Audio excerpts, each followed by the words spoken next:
जसवंत सिंह। मैं एक मार्क्सवादी हूँ बाबा। एक दिन मैं अपने शहर में बाजार में जा रहा था। किसी दुकान पर दुकानदार ने आपकी वीडियो बड़े ऊंचे स्वर में लगा रखे थे।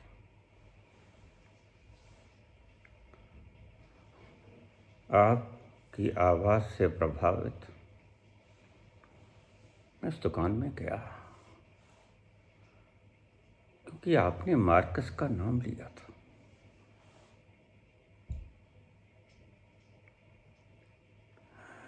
मैंने वो पूरी वीडियो सुनी।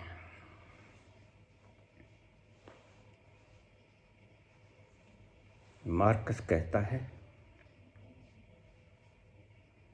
मैं ऐसे ईश्वर को क्यों मानूं जो मुझे खाने को रोटी नहीं देता। आपने कहा वो मूड है, मूर्ख है। मुझे बड़ा गुस्सा आया आप पे।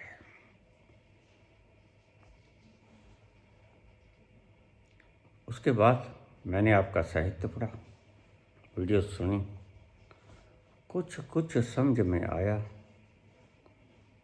कुछ समझ से बाहर रह गया। थोड़ा और विस्तार करना कष्ट करेंगे। रायपुर से जसवंत सिंह।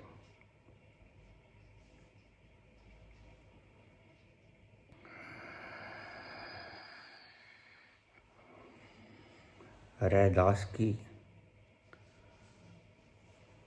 जूतियां बनाने की, कबीर की चदरिया बनाने की अगर अवस्थाओं को देख लोगे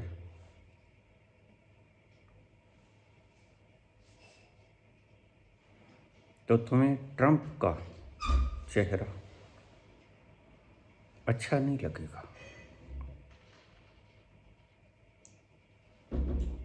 और दोनों में ओहदे का कोई मुकाबला नहीं। एक अमेरिका के प्रेसिडेंट है, एक छोटा सा जूतियां बनाने वाला, कंबल बनाने वाला, चादर बनाने वाला।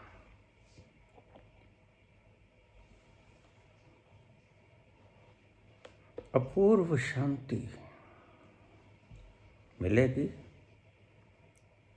तुम्हें रैदास को देखकर, कबीर को देखकर, नानक और मीरा को देखकर। तो शांति तुम्हें ट्रंप को देखने में नहीं मिलेगी। जरा गौर से देखिएगा। देखने के लिए भी आंख की जरूरत होती है। इसलिए हमने संत पुरुषों के आसपास सिर के ऊपर शीतल चंद्रमा की फोटो लगा दी। इतने शीतल जितना चंद्रमा का प्रकाश दिखता भी है, ठंडा भी है।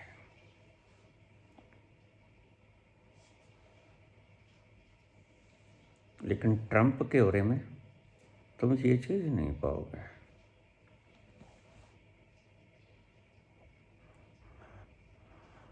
चमड़े की जूतियां बनाता रैदास जितना मस्त है, आनंदित है,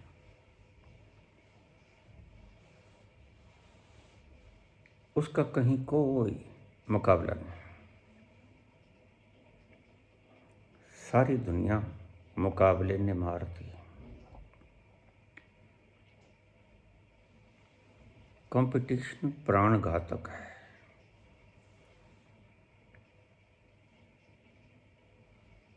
कंपटीशन का मतलब है कि जो तुम हो परमात्मा ने पूर्ण नहीं बनाए हो, अधूरे बनाए हो, और तुमने पूर्ण होना है।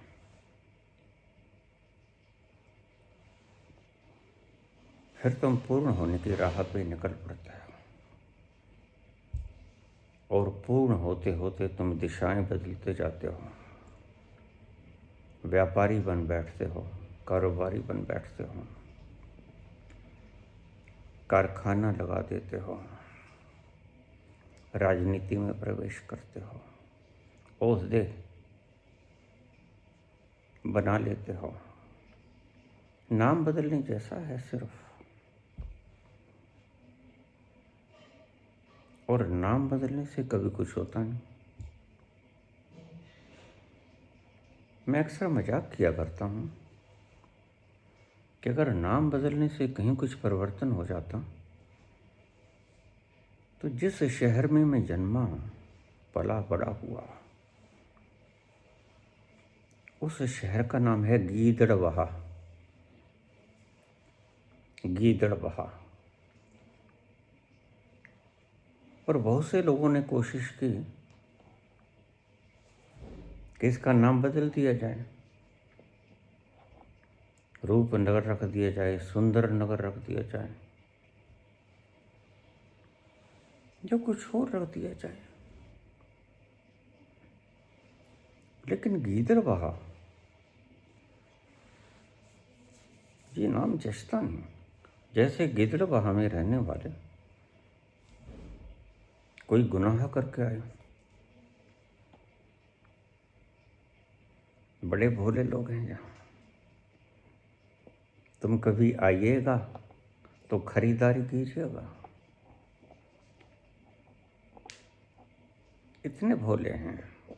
कपड़े की दुकान पे जाओगे, भैया क्या भाव लगाया, वो कहेंगे 200 रुपये मीटर।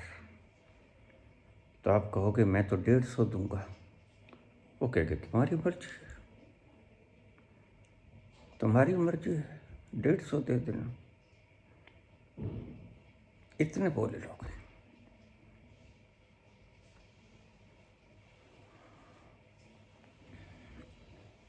एक व्यक्ति को, दुकानदार को तो यहाँ के लोगों ने ठग कहना शुरू कर दिया था।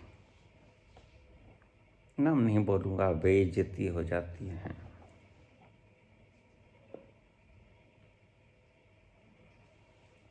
क्योंकि वह 100 के 400 मांगता, कितना घटेगा आदमी? घटने वाले को शर्म नहीं लगती।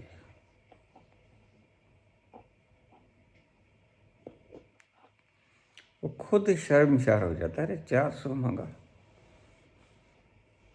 200 कहते भी शर्म आती है। और यहाँ के ऐसे भोले लोग कहेंगे ले जाओ।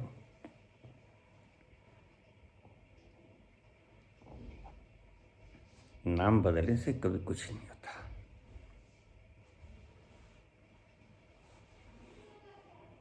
अगर नाम बदलने से उद्धार हो जाता तो गिदड़बाहा का नाम बदल के शेरबाहा कर दो, फिर कौन सा शेर पैदा होंगे? आदमी ही पैदा होंगे भाई।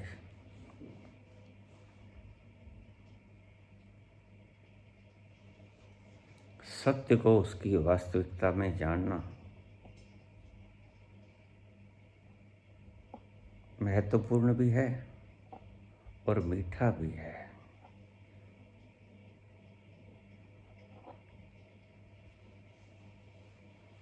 मैं कैलाश पे खड़ा था बाबा के पास।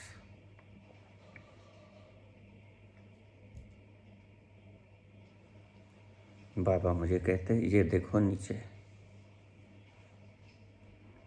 एक व्यक्ति ईंटें धो रहा है, सर पर बट्ठल है, 6-7 भारी भारी ईंटें हैं, और वो बेचारा चौथी मंजिल पे जा रहा है।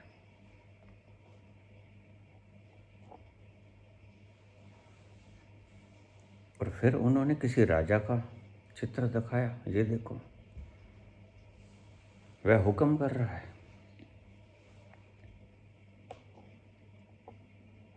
मैंने कहा हाँ बाबा, वह हुक्म कर रहा है, ये हुक्म मान रहा है। बस यही समझाना था मैंने।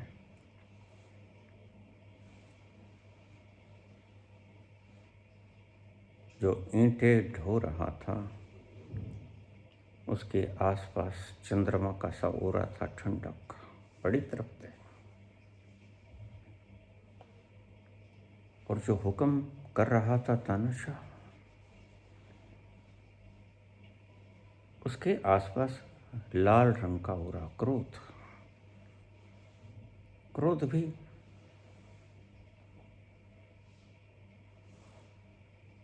और कष्ट भी, दुख भी। बहुत से लोगों का सवाल होता है, और बहुत से नहीं, अक्सर लोगों का सवाल होता है, हम दुखी हैं। मैं देखता हूँ उनके ओरे की तरफ, दुखी होते हैं।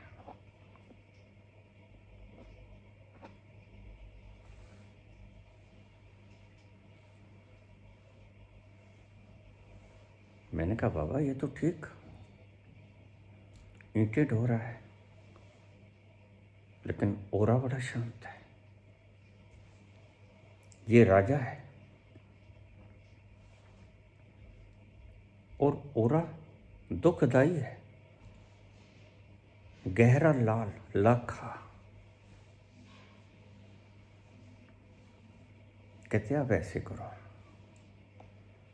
अब इसको जो मजदूर है ईंटें ढो रहा है, इसके पिछले जन्म की मैं रील चलाता हूँ, वो देखो।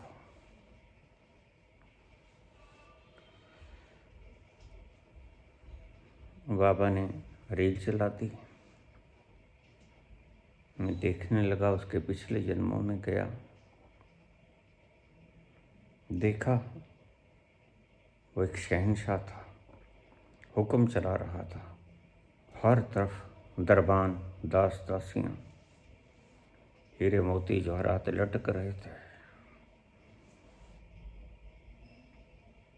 ऐसी शानदार उसकी पोशाक,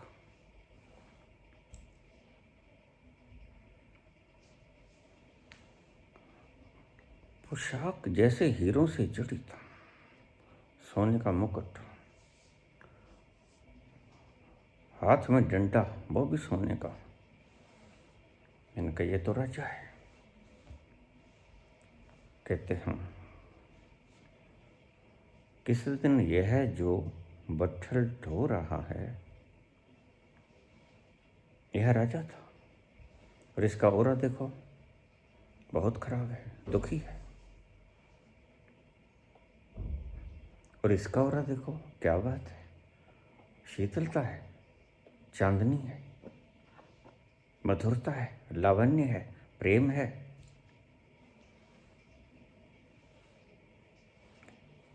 बाबा बोले यह व्यक्ति एक दिन राजा हुआ करता था। तुम भी राजा थे एक दिन। मैंने कहा बाबा।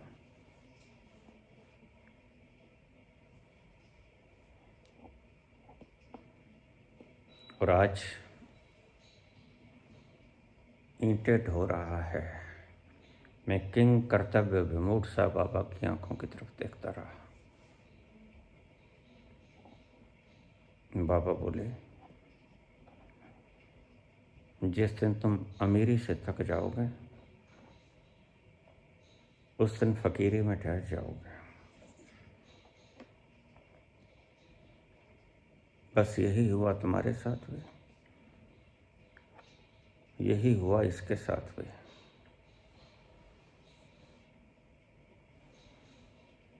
कबीर और रहदास के चेहरे पर जो शांति तुम पाओगे, तृप्ति तुम पाओगे,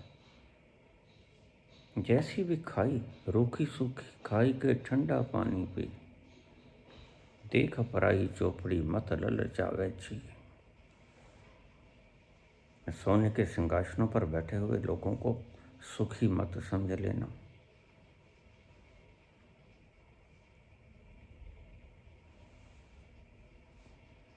जो शरीर तुम्हारा ईंटें ढो रहा है, वो शरीर तुम नहीं हो। अगर ये जान जाओ तो बड़ा अमृत बरसता है।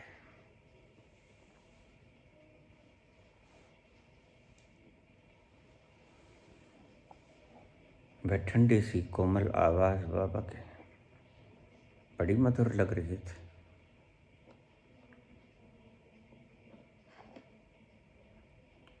ऐसा ही तुम सोचते हो।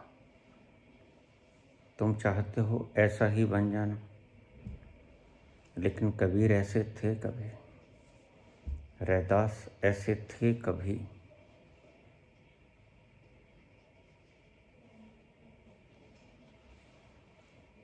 लेकिन शांति नहीं मिली। और मूल्य तो शांति का होता है, मूल्य तो तृप्ति का होता है।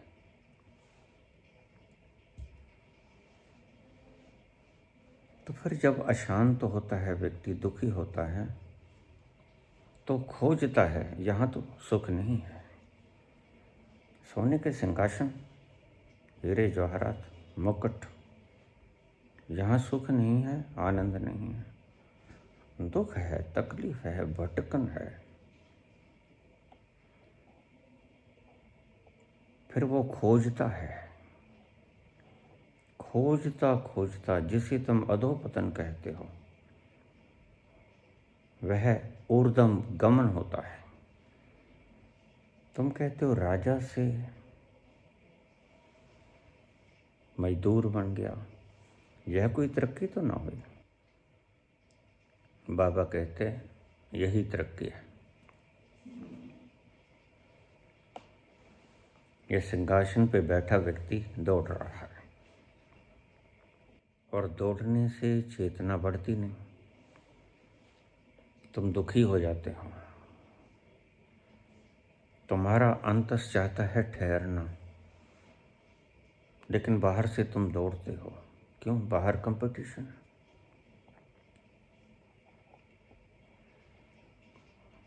तो मार्केस जो कह रहे हैं ठीक कह रहे हैं, मूड हैं। और जो व्यक्ति जिस तल पर होता है वहीं से बोलना होता है। मार्क्स को पूछा जाए, फिर खाने को रोटी किसने दी, तो उसके पास कोई सटीक विवरण नहीं होगा। कितनी छोटी छोटी बातों पे लोग उस वृहद सर्जनाकार की अवहेलना कर देते हैं, उसके होने का इनकार कर देते हैं। तभी मैं कहता हूँ, अगर ये संत न होते, जल मरता संसार। अगर ये कुछ इक्का दुक्का लोग, स्टैंप लगाने वाले, इनकी वासनाएं मिट गईं, आकांक्षाएं मिट गईं, ठहराव आ गया, ये स्टैंप लगाने वाले न मिलते कि वह है और मैंने देखा है, तो तुम जल मरते। दुनिया आज खड़ी है तो संतों के कारण खड़ी है। और जब जब जिसने भी संतों की अपेक्षा की, ध्यान रखना, वह दुखी ही हुआ, सिर्फ दुखी हुआ।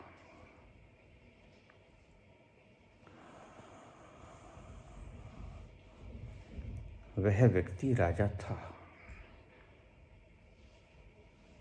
और जब तुम राजा होते हो, राज को भोगते हो, सुख सुविधाएं भोगते हो, जो चाहते हो मिल जाता है,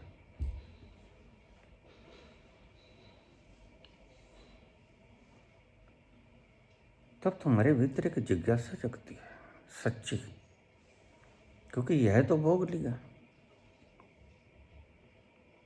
लेकिन सुख नहीं मिला, तृप्ति नहीं आई। जैसे तुम खाना खा लो और तृप्ति ना आए, तो तुम कहोगे बस भूख ही मिटी है, तृप्ति नहीं मिली। और ध्यान रखना, तुम्हारी सिर्फ भूख ही मिटती है। जिस दिन तृप्ति आ जाएगी, उस दिन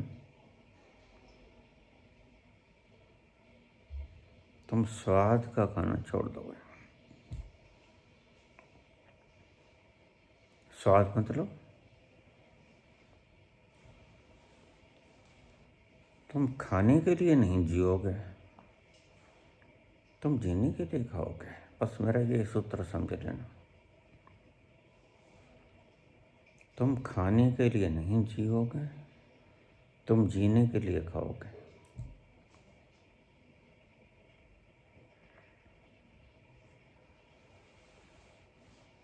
तो फिर जब भीतर संस्कार इकट्ठे होते, नहीं मिला इससे तो कुछ, तो अगले जन्म में और फिर और फिर और। मैं तुम्हें एक बात नई समझा दूंगा आज, जिससे तुम कहते हो पहला गरीबी भोगेंगे, दुख होगा, फिर धीरे धीरे अमीर हो जाएंगे। गलत है। सबसे बाद में गरीबी आती है। तुम अमीरी पहले भोग चुके होते हो। यह सिर्फ बुद्ध का सवाल नहीं, महावीर का सवाल नहीं, ये तुम्हारा भी सवाल है, तुम्हें पता नहीं बस।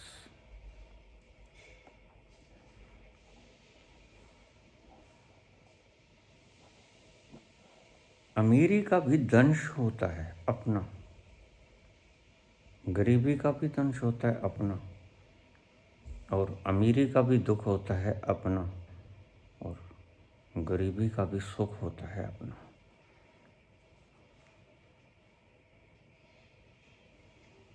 अमीरी का भी सुख होता है अपना, लेकिन अमीरी के सुख से गरीबी का सुख आनंददायक है। अमीरी का सुख सुविधाएं तक रह जाता है, हुक्म करो आ जाएगी चीज। गरीबी का सुख आत्मा को तृप्त कर देता है। इसलिए जितने बड़े संत हुए, अगर तुम देखोगे अपने पिछले जन्म में जाते हुए उनको, या उनका पिछला जन्म तुम देख सकते हो, तो पाओगे रैदास कबीर आ जाते, कबीर आ जाते, और ऐसे राजा जो तुमने सोचे नहीं, चक्रवर्ती सम्राट। जो आज गरीब है, मार्कस कहता है तुम गरीब क्यों हो? क्योंकि अमीरों ने तुम्हारा खा लिया। इस विषय पर मैं भी बोला करता हूँ। भ्रम मिटना चाहिए कि अमीरी में कुछ है, भ्रम मिटना चाहिए कि गरीबी में कुछ नहीं।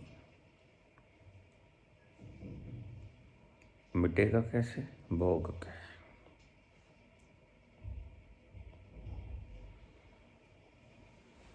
मुझे रील दिखाई बाबा ने, और मैं समझ गया, बाबा मैं समझ गया। मार्कस कहते हैं परमात्मा को मैं तब मानूं अगर मुझे खाने को रोटी दे। अब ये मूढ़ों जैसी बात क्यों पूछा है आपने? मूढ़ क्यों कहा? मूढ़ इसीलिए कहा भाई, वह जानता है उसने सृष्टि में अद्वितीय लोग पैदा किया। तुम ही देख लो, एक क्लास के लोगों को रुचि पूछोगे, कोई कहेगा नमकीन, कोई कहेगा मीठा, कोई कहेगा तीखा, कोई कहेगा खट्टा। एक क्लास में बैठे हुए विद्यार्थियों की रुचियां नहीं मिलती।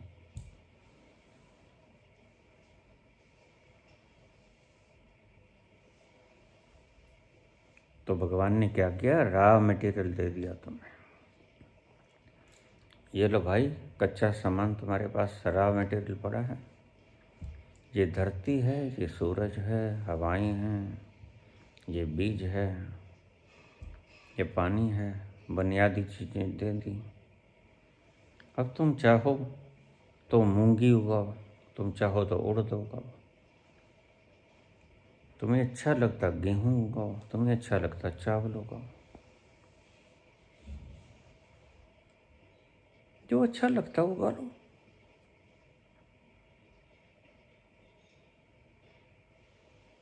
तो मार्कस को मैं मूड ना कहूँ तो और क्या कहूँ?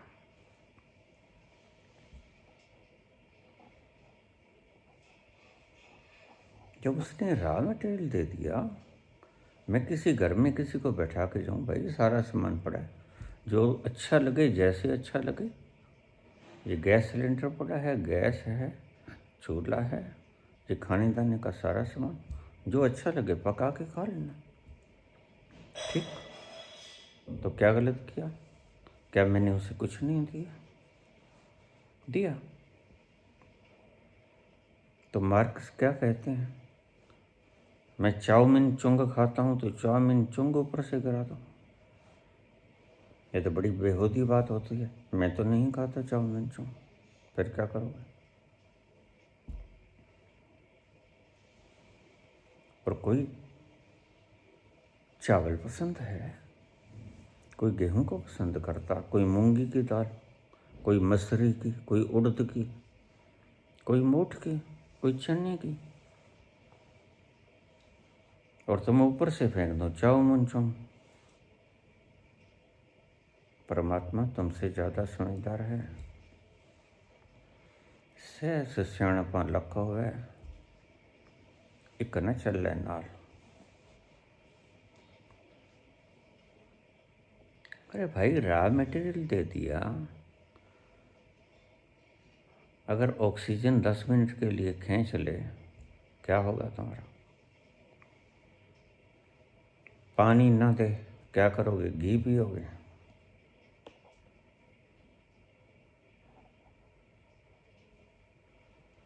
उसकी बनाई साइंटिस्ट कोई खोज कर लेता है,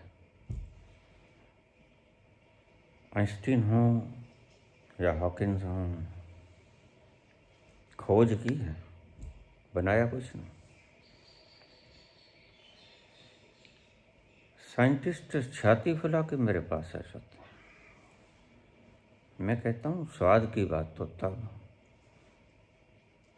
सेब पक जाए और नीचे ना गिरे, ऊपर आसमान में चला जाए, फिर तो तुम्हारी उपलब्धि हुई। बेसिक उपलब्धियों को, बेसिक उसकी कृतियों को तुम बदल नहीं सकते। काहे के साइंसदान?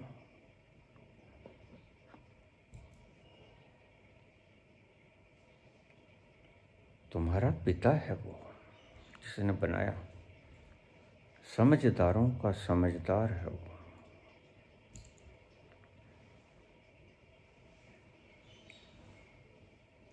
और वह जानता है मैंने प्रत्येक व्यक्ति अद्वितीय बनाया है। तुम 10 लोग बैठे हो डाइनिंग टेबल पे, किसी को नमक ज़्यादा, किसी को मिर्च ज़्यादा, किसी को मिर्च बिल्कुल नहीं।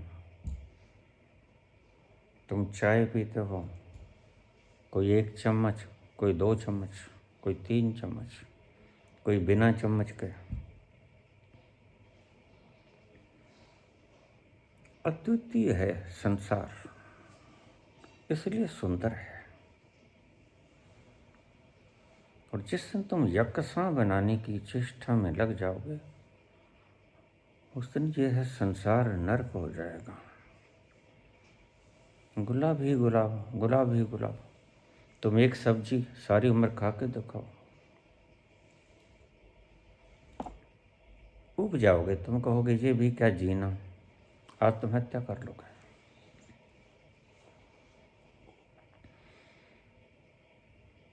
वह सर्जनहारा तुमसे ज़्यादा समझदार है, और सच पूछो तो समझदार ही वो है।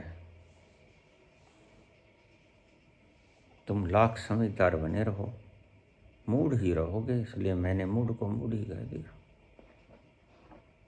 मेरी बात में कहीं कोई फ़र्क हो तो बता देना।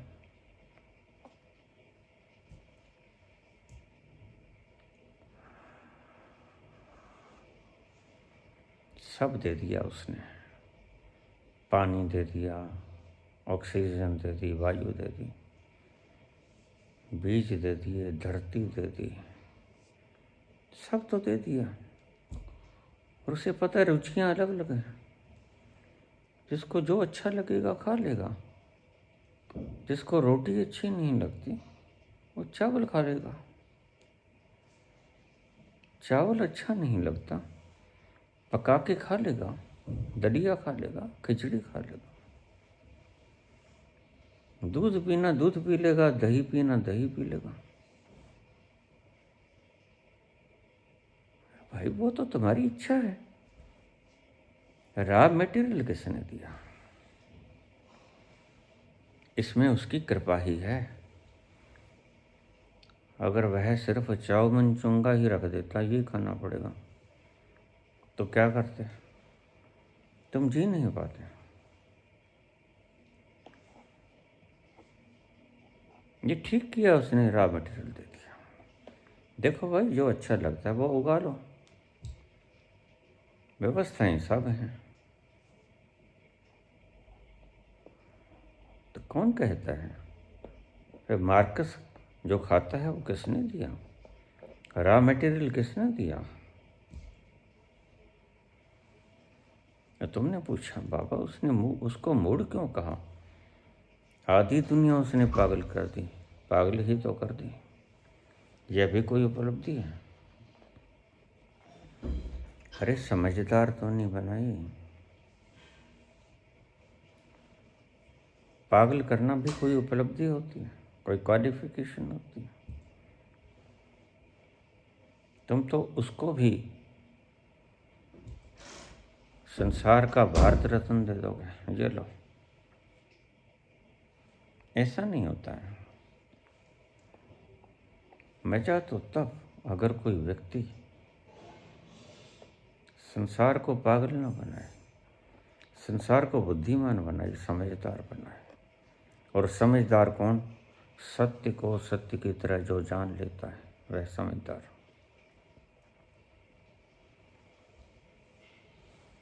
सत्य को उसकी वास्तविकता में जान लेना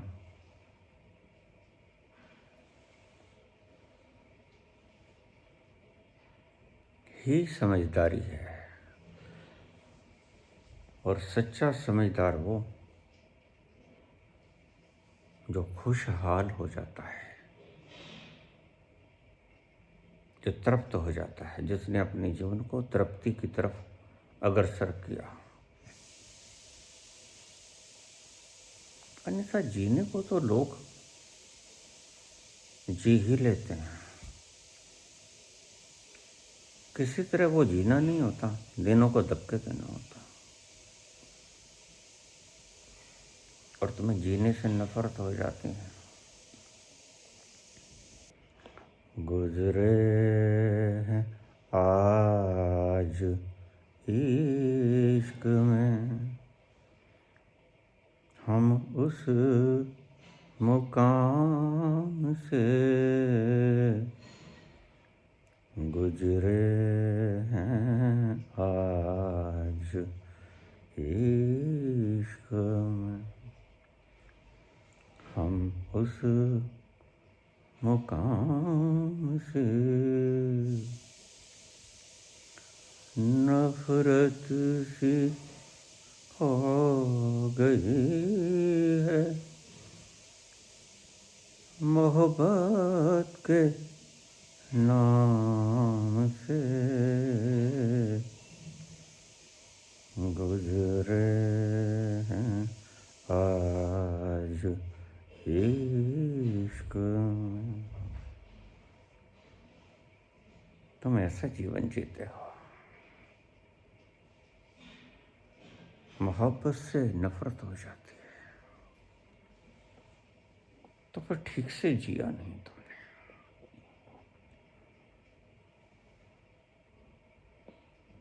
नफरत होनी चाहिए थी, नफरत से,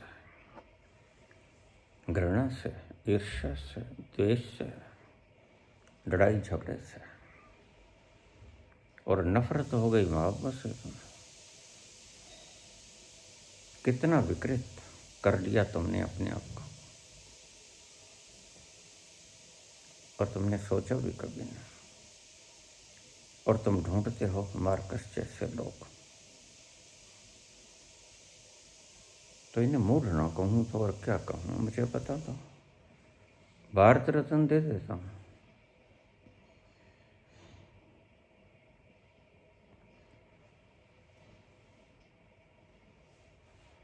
मिन्नत खुशामद कर लूँगा कि भाई इसको भारत रत्न दे दो।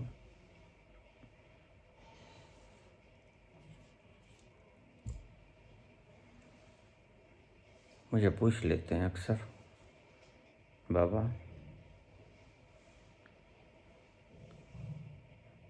आप कहते हो ए अनार, तो क्या ए अनार कहने वालों का तिरस्कार करें?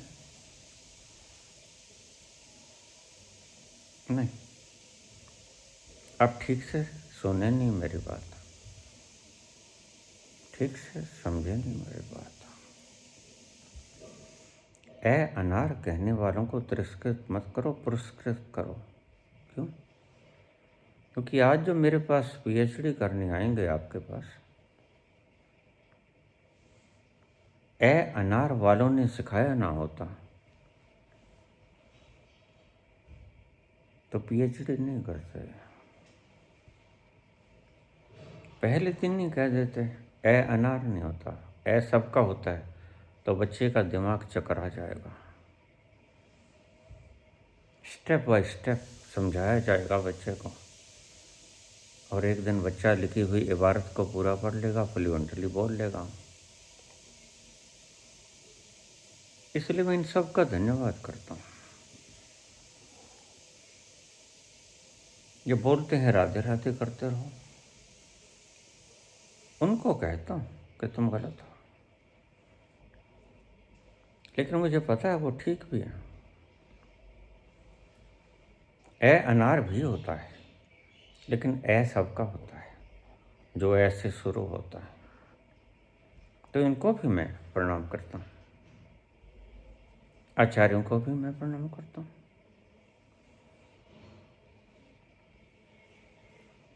बातों में से बातें करनी ही पड़ती है, लेकिन इसका मतलब ये नहीं कि मैं सीढ़ियों का तिरस्कार कर रहा हूँ। नहीं, सभी सीढ़ियों की मेरे मन में उतना ही आदर है, क्योंकि सभी सीढ़ियों ने छत तक पहुँचाया।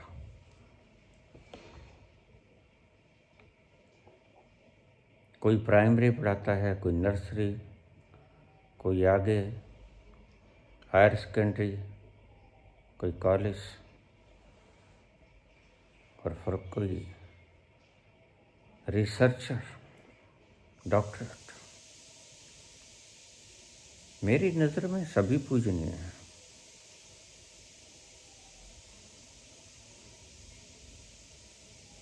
मेरी नज़र में सभी सीढ़ियाँ पूजनीय हैं, क्योंकि पहली सीढ़ी ना होती तो तुम आखिरी छत पे भी ना जा सकते। मेरी चेष्टा ये होती है कि तुम्हें समझाऊं, ए अनार का तो होता है, लेकिन ए सिर्फ अनार का नहीं होता।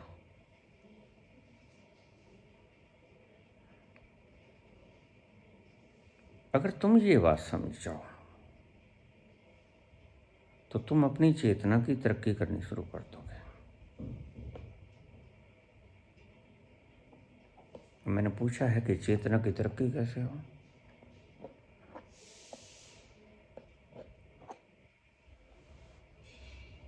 इन गुरुओं के पीछे लगोगे तो ये तुम्हें दौड़ना सिखाते हैं।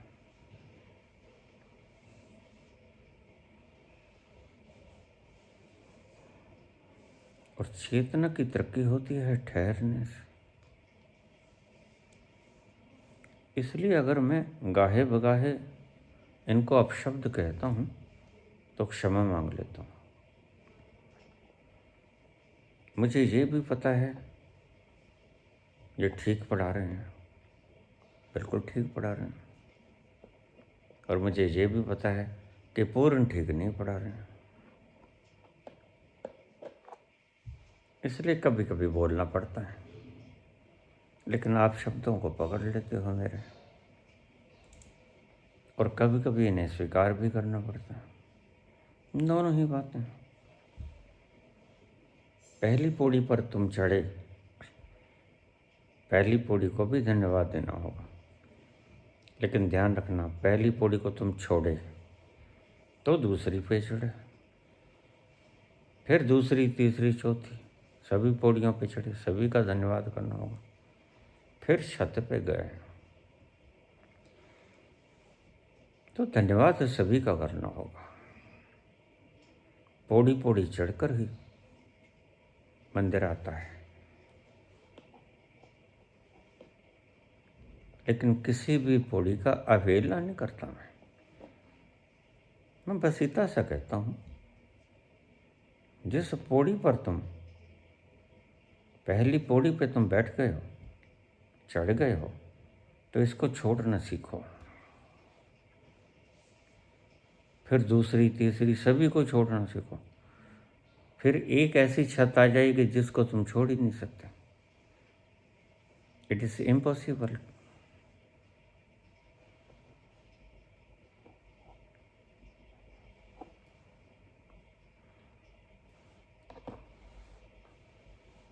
तो ए अनार जो कहता है, मेरे कहने से उसको गाली मत निकाल लेना, क्योंकि मैं आगे के पड़ाव जानता हूँ, तुम आगे के पड़ाव जानते नहीं। कबीर अगर निंदा करें, पाथर पूजे हरि मिले, तो मैं पूजूं पहाड़, तो उनकी निंदा से ही है, क्योंकि वो जानते हैं कि पाथर के पूजने से भी हरि मिलता है।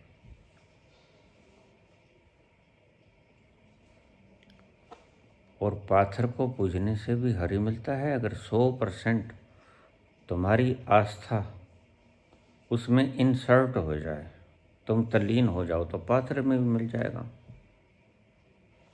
धन्ना भगत को मिला। मूर्ति में भी इंसर्ट हो जाओ। 112 क्रियाएं शिव भगवान ने बनाई। सार क्या था? कोई भी क्रिया पकड़ लो, you will have to insert, you have to totally involve, you will have to dissolve your self ये है सार। तुम्हें अपने आप को गलाना होगा, विलीन करना होगा, जैसे क्षमा के भीतर परवाना राख हो जाता है। बुद्धि से काम लोगे तो बुद्धि कहेगा यह तो मूर्खता है।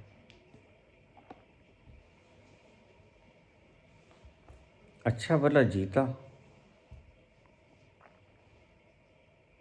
क्षमा में घुस गया, मर गया, क्योंकि तुम मृत्यु को गलत कहते हो। तुमने मान लिया कि मृत्यु गलत है, इसलिए तुम परवाने को कभी दाद न दोगे। तुम कहोगे नहीं नहीं, ठीक नहीं है ये। लेकिन जो कहते हैं और कबीर जानते हैं, पाथर के पूजने से हरि मिल जाता है। जाप से भी हरि मिल जाता है। अगर जपते जपते हाथ से तस्बीह गिर जाए, तुम इतने मदहोश हो जाओ, खो जाओ, अपने उस तल में छलांग लगा लो, राम राम करते हुए रमन हो जाओ, अपने में लीन हो जाओ, रमन हो जाओ, रम जाओ।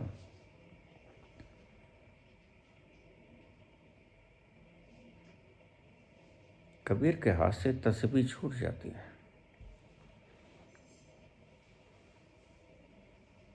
और कबीर कहते हैं, भलो भयो हरि बिसरो। बहुत अच्छा हुआ। सर से टली बला, ये तो बला थी। जैसे थे तैसे भय, हम जैसे थे वैसे हो गए। अब कछु कहा ना जाए, अब बोलने को बाकी क्या है। तो सभी ठीक हैं भाई, मेरे कहने से किसी से पंगा मत लेना, क्योंकि मैंने जो मुकाम देखे हैं, मेरा बोलना और ढंग से है, तुम्हारा बोलना और ढंग से होगा। तो कबीर ने दोनों मुकाम देखे, भली भांति कबीर जानते हैं कि पाथर से भी मिलता है। और कबीर ये भी जानते हैं कि माला से भी मिलता है। और कबीर ये भी जानते हैं कि अंत में माला हो, पाथर हो, उसमें अगर तुम विलीन नहीं होगे तो फिर नहीं मिलेगा। पाथर पाथर ना रहे, चेतना हो जाए, माला गिर जाए हाथ से और माला जपने वाला खो जाए तो मिल जाएगा। छोटा सा फार्मूला अध्यात्म का, तुम इसे समझते नहीं। कृष्ण कहते हैं तू समर्पण हो जा, छोड़ दे सब कुछ, मैं तुम्हें सभी पापों से मुक्त कर दूंगा। वो क्या कहते हैं कि छोड़, बहुत हो लिया, कितना ढो लिया और कितना ढोगे। इन रूढ़ियों को, इन पाखंडों को, इन धर्मों को, सर्वधर्माण प्रत्यक्ष, धर्म क्या है? मान्यताएं। सभी धर्म की अपनी अपनी मान्यताएं। कृष्ण कहते हैं इन मान्यताओं को छोड़ दे भाई, और तू मेरी शरण में आ जा, यानी खाक हो जा, तू विलीन हो जा, तू डिजॉल्व हो जा। एक सर का फोन आया मेरे पास, बाबा आपको ठीक से, प्यारा तो बड़े लगते हो, ठीक से समझ नहीं आती। मैंने कहा वो समझ आता ही नहीं, समझ में तो तुम्हारे सब्जेक्ट आते हैं, विषय, वह विषय से परे हैं, वह बियॉन्ड सब्जेक्ट है, इसलिए बुद्धि से परे है। और ये सर्रों भी बड़ा काम करते हैं भोगने का। तुम्हें विधि बता देते हैं, तुम आयास हो जाते हो, बड़े अफसर बन जाते हो। लेकिन मैं सर लोगों से पूछता हूँ, और ये शायद जवाब नहीं दे पाते। मैंने पूछा एक सर से, सब ठीक, तुमने बड़े बड़े ओहदे दिला दिए, डिग्रीज दिला दी, लेकिन क्या तुम कबीर की कबीरी दिला पाए? क्या तुम रैदास की फकीरी दिला पाए? क्या तुम रैदास का संतोष दिला पाए?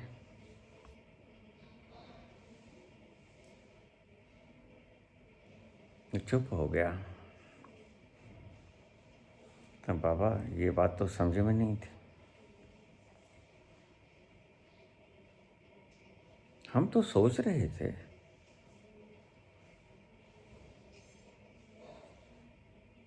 कि पीएम बनने से, आईएएस बनने से सब मिल जाता है, बस वो नहीं मिलता, सिर्फ सुविधाएं मिलती हैं, पदार्थ मिलते हैं, तुम्हारी इच्छाएं पूरी होती हैं, तुम्हारी ज़रूरत पूरी नहीं होती। तुम्हारी इच्छा जो है वो ज़रूरत नहीं है तुम्हारी, समझ लेना बात।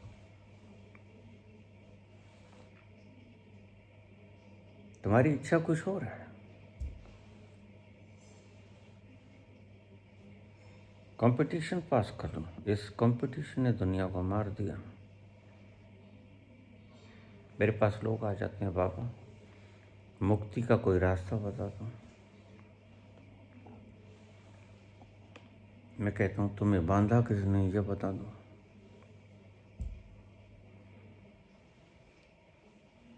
तो एकदम से चौंक पड़ते हैं, बांधा किसने?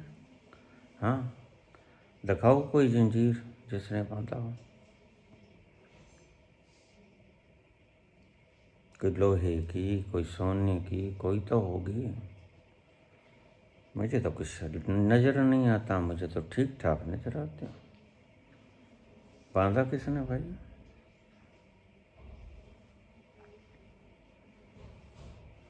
मुक्ति के नाम पर व्यापार चलते हैं।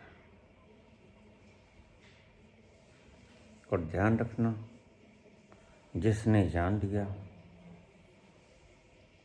कि मुक्त तो मैं हूँ, वह व्यापार नहीं करेगा, प्रचार जरूर करेगा, अपने अनुभव व्यक्त जरूर करेगा, पर उन अनुभवों को व्यक्त करना व्यापार नहीं बनाएगा। उसे रस आएगा बताने में, पर इतना मुआवजा क्या कम होता है?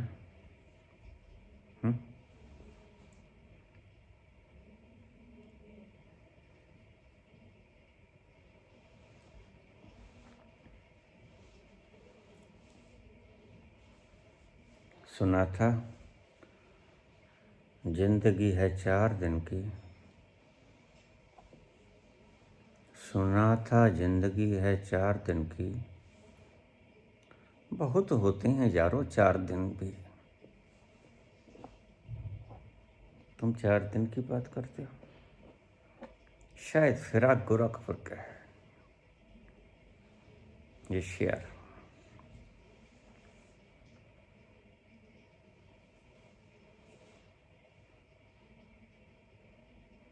चार दिन तो बहुत होते हैं,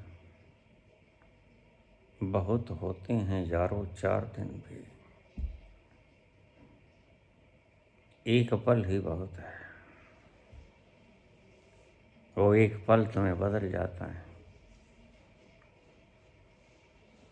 वह एक पल कब आएगा?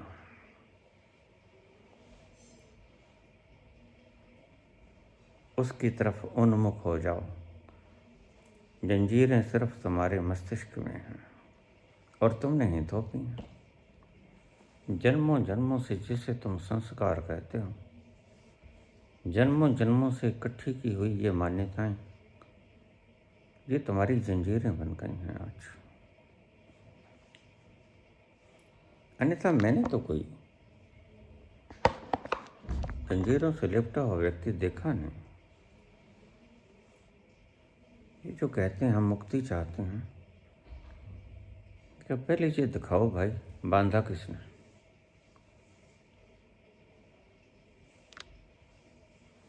नहीं, तुम बंधे नहीं।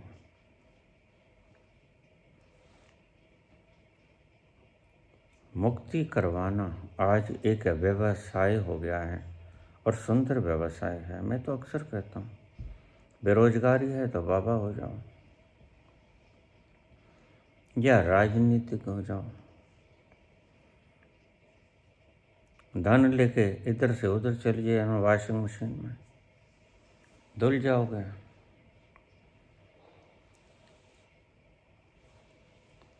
कभी नाम बदलने से बदलाव आता है क्या? मैंने कहा गीदड़बाह का नाम, मैंने कहा शेरबाह कर दो, क्या फ़र्क पड़ता है? हमें शर्म आती है। तुम्हें भी हंसी आती होगी, मैं जानता हूँ। कहाँ चले हैं गीदड़बाह? लेकिन अब क्या करो, मजबूरी है। ये बंदिशें दिमागों की ये है नहीं, लेकिन मुक्ति चाहिए। तो अष्टावक्र कहते हैं भाई, मुक्ति भुक्ति कुछ नहीं, वस्तु ठोर की ठोर। ये तुमने ही जन्म जन्म से संस्कार बनाए, इनको तोड़ दो या किसी संत की सानिध्य में बैठ जाओ, टूट जाएंगे धीरे धीरे। उसके सत्संग सुनो, वह तुम्हारी मान्यताओं को तोड़ देगा और तुम मुक्त हो। बस इतना ही बताना है।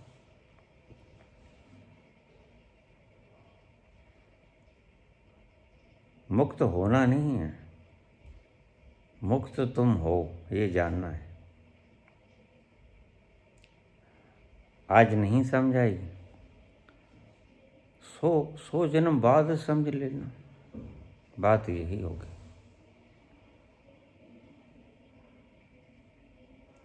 फिर तुम बोंदल जाते हो। बाबा, उससे लोग मुझे कहते हैं बाबा अपने भीतर कैसे जाएं। मुझे बड़ी हंसी आती है, अपने भीतर कैसे जाएं। अरे रोज बताता हूँ अपने भीतर तुम रोज जाते हो, नींद में कहाँ होते हो तुम। बस वही फार्मूला आजमा लो, जगह जगह अपने भीतर पहुँच जाओगे। लेकिन तुम इकट्ठा कर लेते हो सब कुछ, सर लोगों की तरह। मैंने एक सर से पूछा, सब मिल गया, तुम सब जानते हो, मुझे पता है, और ये भी पता है तुमसे ज़्यादा आर्टिफिशियल इंटेलिजेंस जानता है। हाँ वो तो है। चलो, लेकिन तुमने जो सीखा उससे तुम्हें वो मिल गया जिससे तुम ठहर गए, तृप्ति हुई, आनंद आया, रस आया, जीने का मज़ा आया। सच बताना, बाबा झूठ तो नहीं बोला जाता। आया तो वो सुविधाओं का सुख था, तुम गलती खा गए।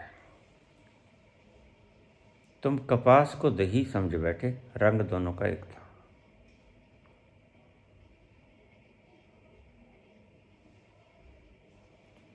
और कपास को दही समझ के खा लिया, वह तुम्हें न्यूट्रिशन नहीं देगा, ये तो कहीं ना कहीं फंस जाएगा।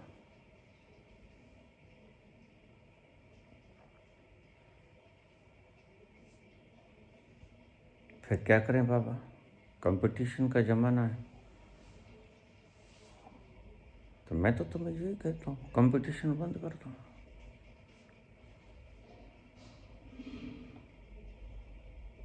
तुम कहते हो तरक्की कैसे होगी, फिर प्रोग्रेस, इतना सुंदर संसार। मैंने कहा मटेरियल तो यहीं रहेगा, जब चाहे बना लेना। जब कोई पागल हो जाए तो मटेरियल रखा है, रोटी बनाए, चावल बनाए, चाउमीन चुंगा बनाए, ये बड़ी बड़ी सी इमारतें धराशायी हो जाती हैं, छोटा सा भूकंप। इसे तुम तरक्की कहते हो क्या? भूकंप रोधी भी बना लोगे, लेकिन क्या बना के वो पाया जो रैदास ने पाया। माटी का पुतरा कैसा नचत है, कैसा नचत है, डरियो फिरत है। माटी का पुतरा कैसो नचत, वो जानते हैं माटी का पुतरा है, और इसे मैं समझे बैठा है। जिसने ये जान लिया वह जूतियाँ बनाएगा, और उसके आसपास आनंद देखना कैसा होगा।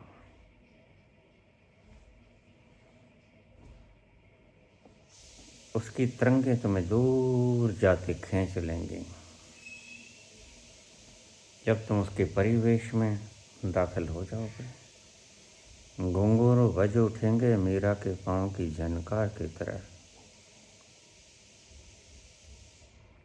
तुमने रैदास को जूतियाँ बनाते देखा होगा।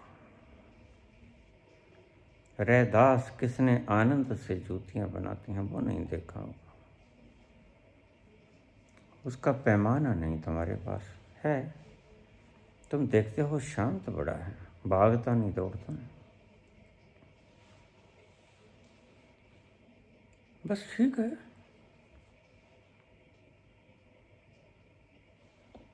इसकी तरंगे तो मैं खींचती हैं। बड़ा नाम हो गया रैदास का, राजा ने कहा अपन भी मिलाते हैं।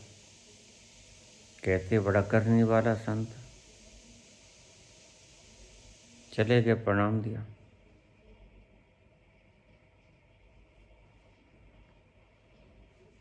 रैदास बोले आओ राजा, महाराजा क्या हुक्म है? हम तो आपकी जनता हैं, मुझे ही बुला लिया होता।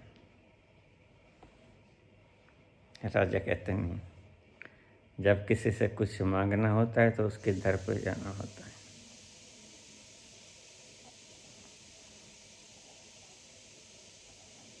मैं तुम्हारे दर पे कुछ मांगने आया हूँ। बोलो राजा,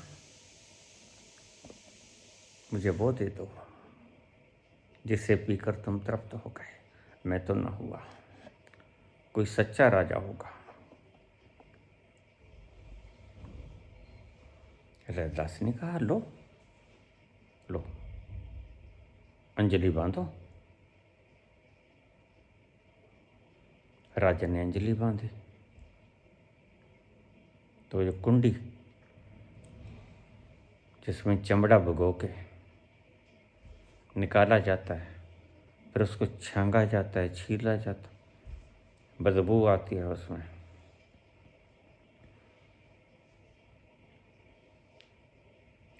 उसमें से अंजलि भर के जब पिलाने लगा तो राजा ने देखा, अरे आंखें आधी खुली थीं, आधी बंद थीं। तो उसने नीचे से अंजलि खोल दी। पानी उसकी पोशाक पे गिर गया, भीतर तो नहीं गया।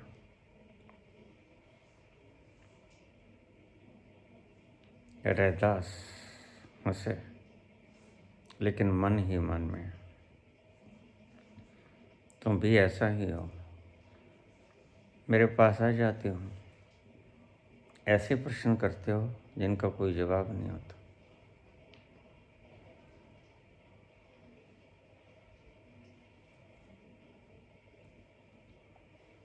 राजा चला गया। धोबी की बेटी ने वो पोशाक धोई और देखा दाग लगा था। अवश्य ही कोई राजा ने सुंदर चीज़ खाई होगी। राजा बहुत सुंदर पकवान खाता है, अपन को तो मिलता नहीं, चलो इसी को चूस लेते हैं। उसने उस पोशाक को चूसा, दाग को, और वह ब्रह्म ज्ञानी हो गई। कहानी है, ऐसा ही होता है। संत अगर अपनी कुंडी में से तुम्हें चमड़े से भिगा हुआ पानी भी पिला दे, वह अमृत समझ लेना। मीन मेघ मत करना।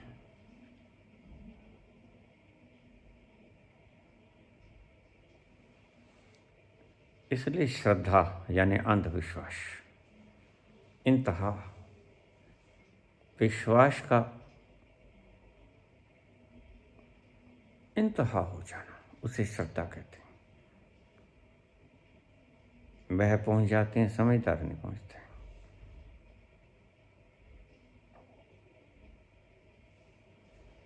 राजा समझदार था।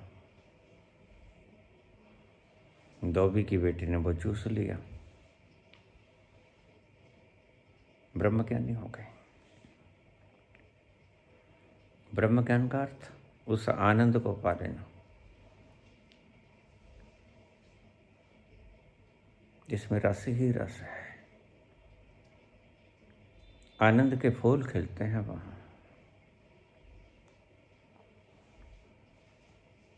मस्ती ही मस्ती है, खुशी ही खुशी है।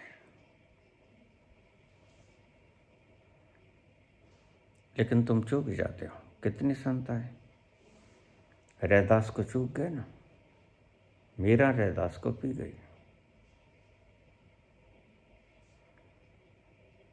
कबीर को तुम चूक गए, नानक को तुम चूक गए। सबको तुम चूक जाते हो। बुद्ध को तुम चूक गए, कृष्ण को तुम चूक गए।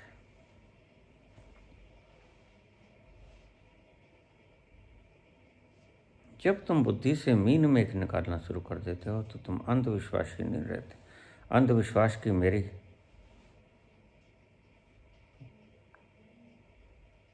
डेफिनेशन कुछ अलग से है, ध्यान रखना।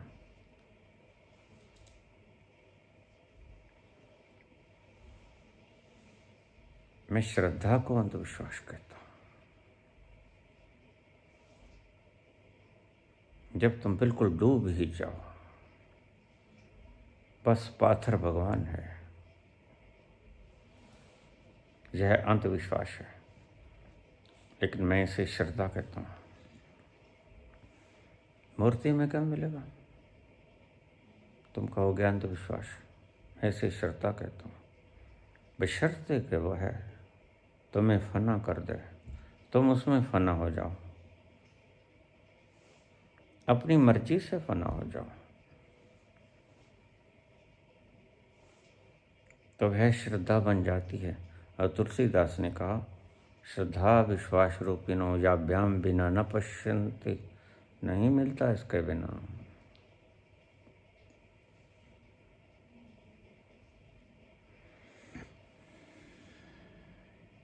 वक्त बड़ा बीत जाता है, क्या करें?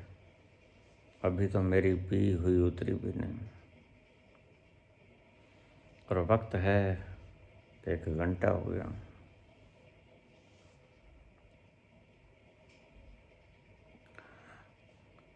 आज के पाठ्यक्रम में तुम्हें ये कहूँगा, NR से लेके PhD तक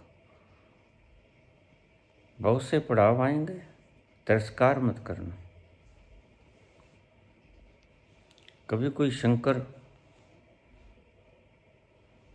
की ज्योति जला देगा, धूप जला देगा तुम्हारे ऑफिस में, तुम उसे मत कहना क्यों जगाया, उसकी आस्था है। और यही आस्था अगर प्रगाढ़ हो गई तो यह व्यक्ति पा जाएगा।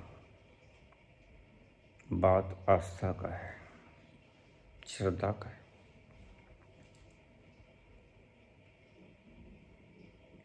पहली सीढ़ी से लेकर अंतिम तक, छत तक बड़ी सीढ़ी आएंगी। किसी का निरादर मत करना, किसी को दुत्कारना मत, स्वीकार करते चले जाना। ये स्वीकार भाव आपको वहाँ पहुँचा देगा जो आपकी ज़रूरत है, जहाँ मस्ती के फूल खिलते हैं, जहाँ आनंद की रसधार बहती है, जहाँ फिजाओं में महक है, जहाँ हवाओं में शीतलता है, चारों तरफ आनंद ही आनंद है, दुख का निशान भी नहीं।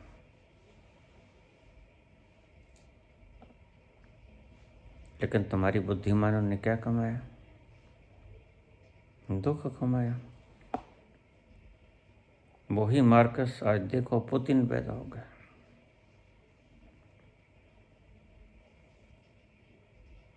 और लोगों ने, किन्हीं मूर्खों ने तुम्हें सिखा दिया कि बल इकट्ठा करो।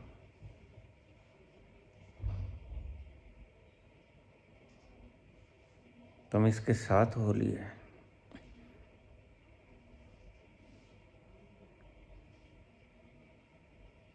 और यह तो मूड है, तुम भी मूड हो गए।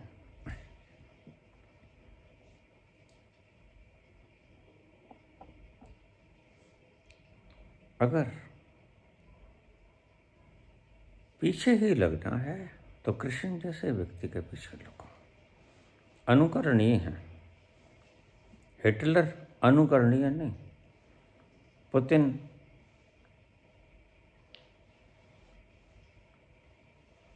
किम जॉन जॉन अनुकरणीय नहीं।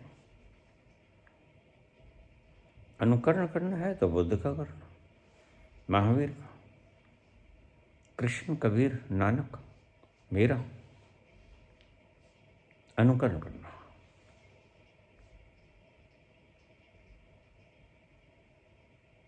ये तुम्हें श्रद्धा सिखाएंगे, जिसे अंधविश्वास कहते हैं ये लोग। और अंधविश्वास एक मायने में बड़ा सुंदर है,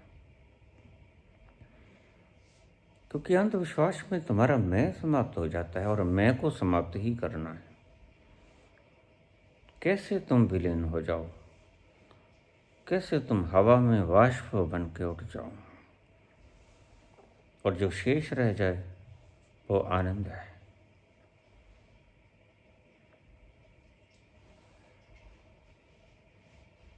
तो कंपटीशन तुम्हारी दुनिया को देखने में खूबसूरत बना सकता है, तुम्हें डिग्रीज दे सकता है, मान सम्मान देगा, धन के अंबार लगा देगा, संभाले से नहीं संभलेगा, लेकिन वह नहीं देगा जिसकी तुम्हें वास्तव में ज़रूरत है।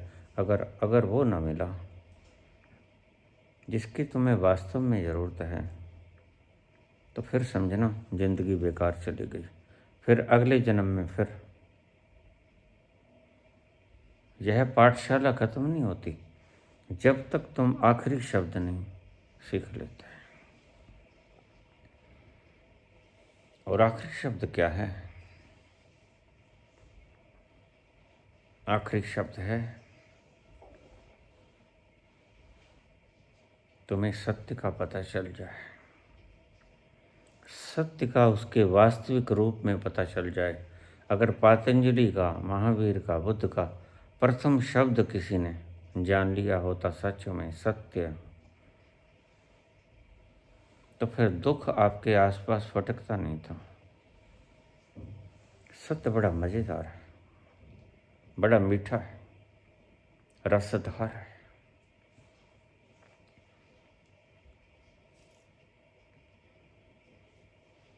सत्य को पीने से वह मिल जाता है, रोआ रोआ तुम्हारा रोम रोम तृप्त हो जाता है। अभी तो तुम्हारा पेट भी तृप्त नहीं होता।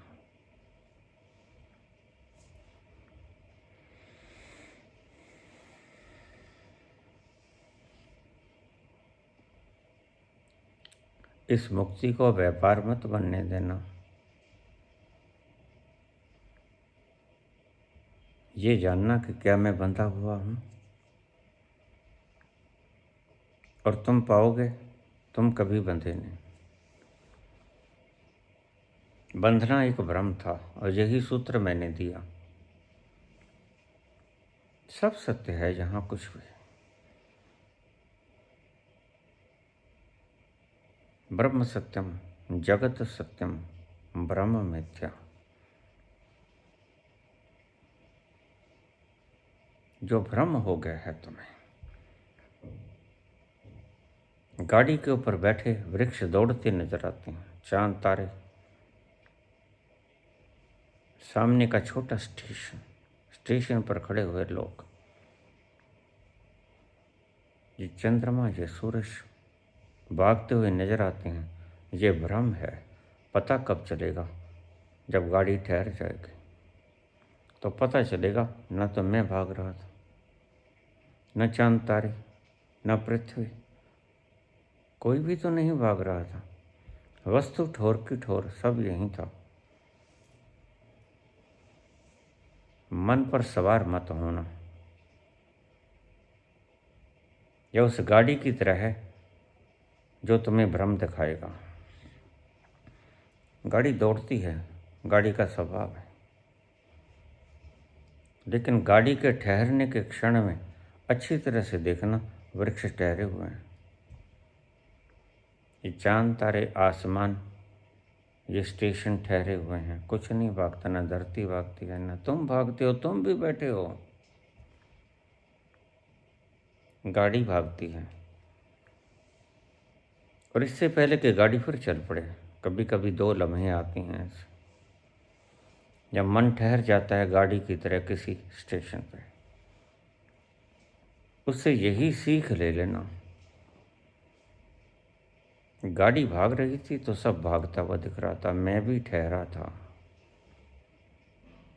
लेकिन भाग कुछ भी नहीं रहा था, बस सिर्फ गाड़ी भाग रही थी। जब पता चलेगा, जब गाड़ी रुक जाएगी, तुम्हें पता चलेगा मैं बंधन में नहीं हूँ जब तुम्हारा मन रुक जाएगा, पूर्णतः रुक जाएगा। देखिए मैंने शब्द पूर्णतः शुरू से इस्तेमाल कर रहा हूँ।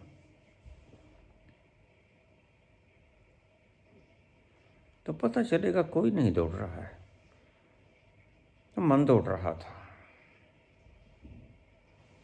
मन लोभी, मन लालची, मन चंचल, मन चोर, मन के मते न चालिए, पलक पलक मन और। मन के ऊपर सवार मत हो जाना, आज का यही संदेश आपको। जिसने मन की सवारी की उसके लिए जगत सत्य हो जाएगा, जगत मिथ्या हो जाएगा, लेकिन जगत सत्य है, ब्रह्म तो सत्य है। तो मिथ्या क्या?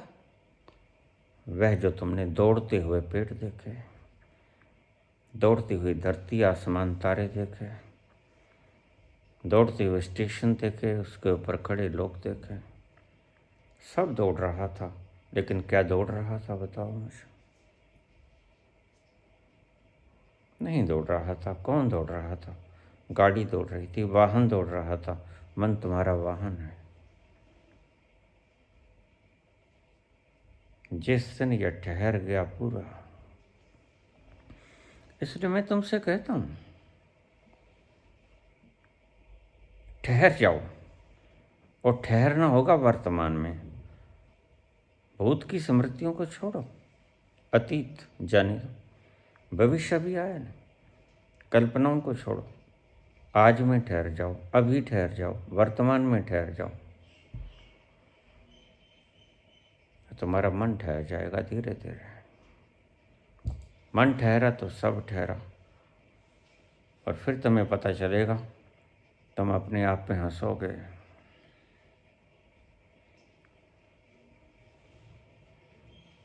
तुम कहोगे मैं भी कितना पागल था। कंबली सड़ी फकीर दी, हस्या ताड़ी मार, चंगा ए भी ले गया मोड्या तो पार। फकीर की कंबली सड़ गई थी, हंसा। ऐसे ही तुम भी हंसोगे, कितना पागल था मैं। कबीर की तस भी गिर जाती है, हंसा। अच्छा, सर से टली बला, बला टल गई। फकीर कहता है ये भी कांधों के ऊपर भार था, कंबली। ऐसा क्षण आएगा कब? जब तुम्हारा मन पूर्ण रूप में ठहर जाएगा। बस ये सार है। वैसे तो रोज की वीडियो सार होती है, लेकिन ये सारों का भी सार है। आज मैंने वो सब बोल दिया संक्षेप में जो बोलना चाहिए था।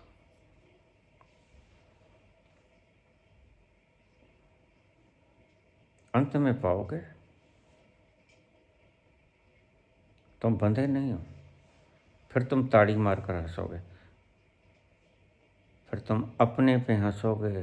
अभी तक तो दूसरों पे हंसते हो। ये कॉमेडियन दूसरों पे हंसते हैं,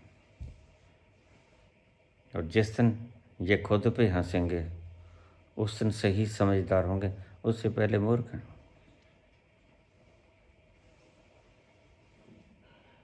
समझदार व्यक्ति अपने पे जिस दिन हंसे, तुम लोगों पे हंसते हो। आप समझदार मत समझ लेना, तुम मूर्ख हो। जिस दिन तुम अपनों पे हंसोगे, अपने पे, और ताली मार के हंसोगे, हंस्या ताड़ी मार, चंगा ये भी ले गया मोड्या तो पार। कमली सड़ी फकीर थी,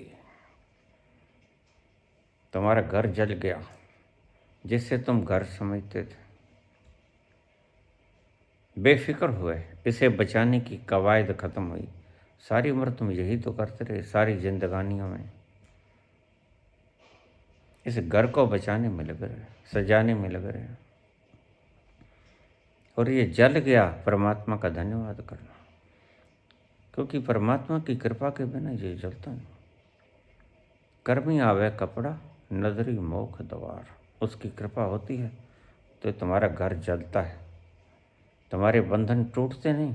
बंधन है नहीं ये पता चलता है, बंधन थे नहीं, कोई दूसरा नहीं। फिर तुम पाओगे एक ही है, एक ही था, बाबा नानक का एक ओंकार। एको अहम द्वितीय नास्ति, एको ब्रह्म द्वितीय नास्ति। ये पता चलेगा तुम्हें, और पता चलेगा सूचनाओं की तरह नहीं, दर्शन की तरह, अनुभव की तरह। और वो अनुभव तो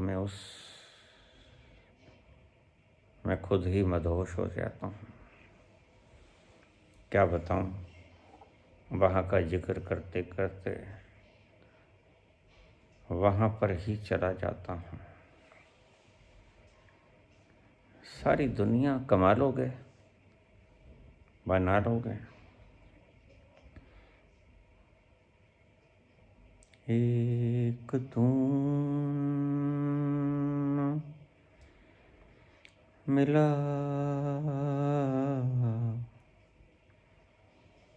एक तू ना मिला, सारी दुनिया मिले भी तो क्या है। मेरा दिल ना खिला, मेरा दिल ना खिला, सारी बगिया खिले भी तो क्या है। एक तू ना मिला।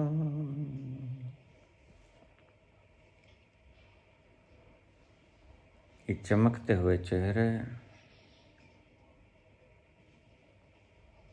ये ओंठों पे लगी हुई लाली, ये गालों पे लगा हुआ फेस पाउडर देखकर ये मत समझ लेना कि सुंदर है, भीतर कुछ और है, इसीलिए तो छुपाया। छोटी सी कहानी कह दूं,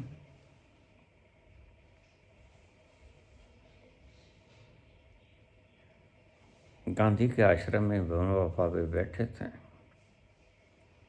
प्रसंग चला, सीता हरण हुई, सारे जेवरात मिले। राम ने पूछा, भैया लक्ष्मण,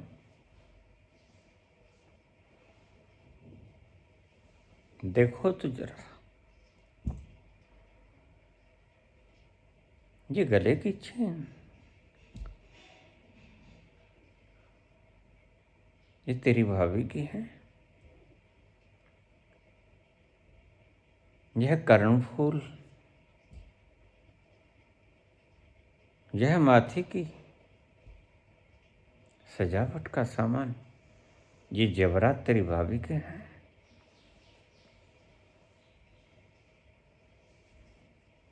उसने उठाया पांव की बाजेब, कहता भैया क्षमा करना,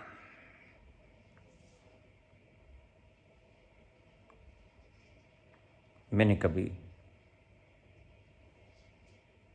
माता के चरणों से ऊपर नहीं देखा, लेकिन तुम तो पति हो। मैं चरणों में सुबह उठता, झुकता, प्रणाम करता, मुझे यही नजर आती, मैं इनको पहचानता हूँ बखूबी, ये माँ की है।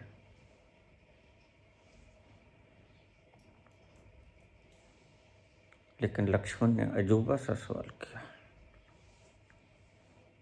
भैया जैसे मैं उर्मिल का हार पहचान लूंगा, क्या तुम सीता का हार नहीं पहचान सकते? तुम तो उसके पति हो।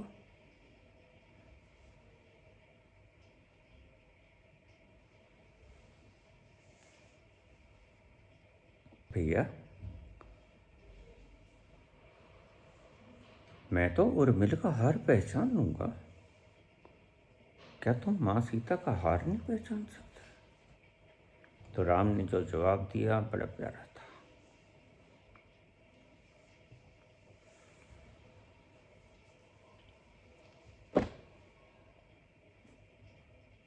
अभी स्त्रियों को सुनना चाहिए। राम कहते, भैया सीता की खूबसूरती, लावण्य, शरीर से आती हुई आसानी तरंगें जितनी मीठी थीं, उतना मीठा उसका जेवरात नहीं था। जेवरात मुझे कभी दिखे नहीं। पहने उसने, अवश्य पहने, पहने तो गिराए, लेकिन मेरी नज़र कभी वहाँ गई नहीं। जब अपूर्व सौंदर्य सामने हो तो गहनों का सौंदर्य किसे दिखाई पड़ता है?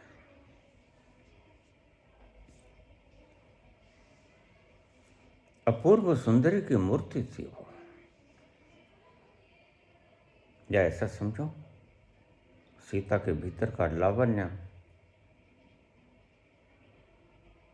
उठती हुई आसानी तरंगें, लबालब, तो तृप्तिदायक तरंगें।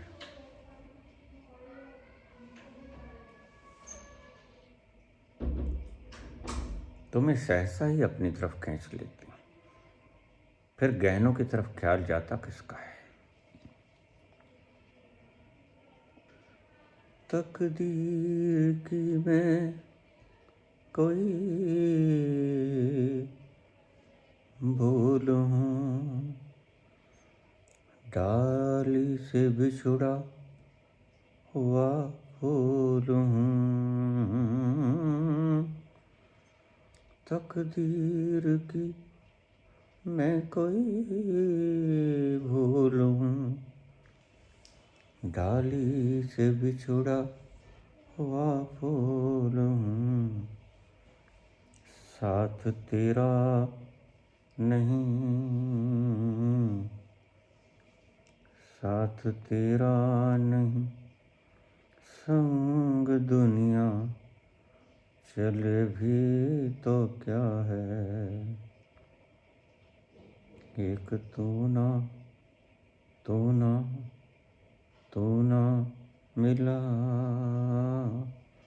सारी दुनिया मिले भी तो क्या है। याद रखना, जब तृप्ति मिल गई तो सारे खजाने बेकार लगेंगे तुम्हें।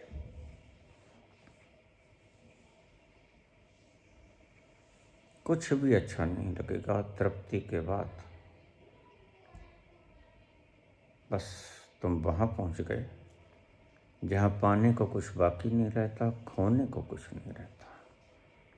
सब तुम हो, सब तुम्हारा है।